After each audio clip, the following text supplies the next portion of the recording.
by this kind of strong spiritual quality. Now, I'd like to know from you whether this is a conscious derivative in the creation of this character, or whether, you know, just the sense of the character in society, his religion, his beliefs. Well, not consciously, but Okonkwo, as you said, symbolizes, if you like, strength and aggressiveness. Now, these are some of the qualities that his people admire, you see. And I wanted a character who could be called representative of this particular group of people.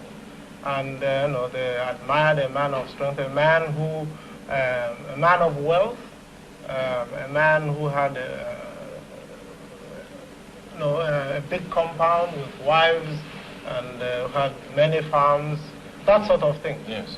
Now, this is a dangerous question, I know, but does it imply anything in your own personal attitude towards this society, which places so much premium on what, after all, may be a kind of the exhibitionist side of, you know, the masculine ego? Does it imply something of your own attitude, the fact that Okonkwo does, by this very personal immersion in this, in this kind of value, that he heads for a fall?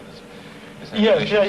I think there is a point there. There is the weakness of this particular society. I think is lack of adaptation. You see, not being able to bend.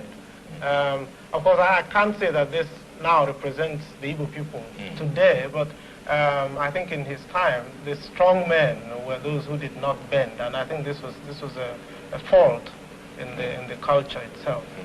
Yes, Chinua, I'm more interested in what some people have described as your deliberate attempt to avoid passing moral judgment on your characters.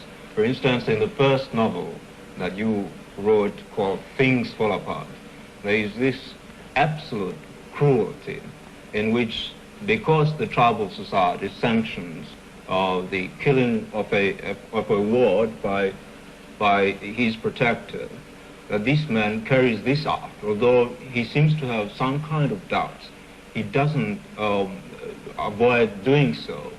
And the way you wrote that passage seemed to imply that you were not able to make any particular judgment on that action.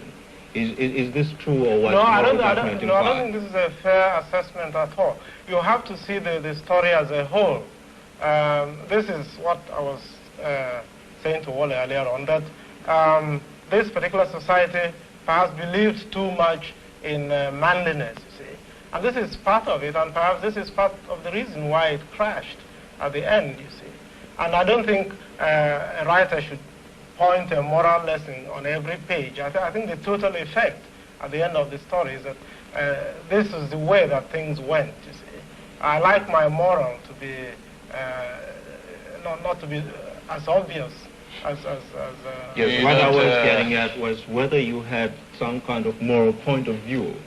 Yes, well, yes. Taking the book as a whole. Yes, I did. You see, I think that this particular society had its good side, the poetry of the life, the simplicity, if you like, the communal way of sharing in happiness and in sorrow and in work and all that. You see, it had all that.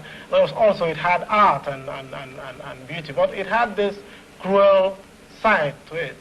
You see, and it is this that I think that helped to bring down my hero. Well, for a moment I was going to, when you began explaining, when you began sort of expatiating on the values of this society, I was going to say that this sounded dangerously like the philosophy of negritude. Shall I say almost the myth of negritude, simple, but I was relieved you mentioned an extra dimension to it. But if I may pick up something which Liz was saying, the whole question of style. Do you accept the evaluation which has been placed on your style by some critics that there is a kind of almost precise workmanship about it, that it's almost a kind of unrelieved competence as opposed to genuine artistic inspiration. Hit me if you like, but well, how do you react to this? How do you react to this sort of? Don't expect me to accept that, but no. As a matter of fact, I don't think one could call my method, describe my method in those terms, because I don't particularly spend a lot of time on polishing. As a matter of fact, Things Fall Apart was written straight, without any kind of draft. So I wouldn't say that, yes, no. Yes. If I may be permitted to ask you another question, Chinua.